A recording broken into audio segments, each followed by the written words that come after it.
Dans cette vidéo, on va voir une technique pour mettre en fait une fonction sous forme canonique.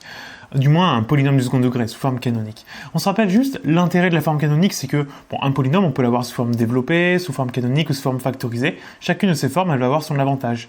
La forme factorisée, on va beaucoup l'utiliser quand on veut résoudre le polynôme égale 0, parce que lorsqu'on a une multiplication égale 0, c'est très facile. La forme développée, on va l'utiliser pour résoudre des équations où il n'y a pas forcément de factorisation. Lorsqu'on veut résoudre des équations, la forme développée marchera aussi très bien. Et puis on a la forme canonique, elle nous apprend quelque chose, elle nous donne les coordonnées du sommet de la parabole.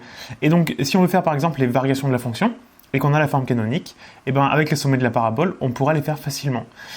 On sait que la forme canonique, si on redonne la forme générale, c'est f de x égale a, facteur de x moins alpha au carré, plus bêta.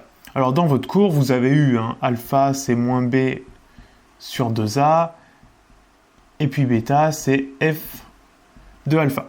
Mais bon, apprendre une formule par cœur, c'est assez débile et ça n'a pas de sens. Donc nous, ce qu'on va voir, c'est qu'on va refaire la démonstration pour montrer comment on passe de cette forme développée à la forme canonique sans utiliser le cours.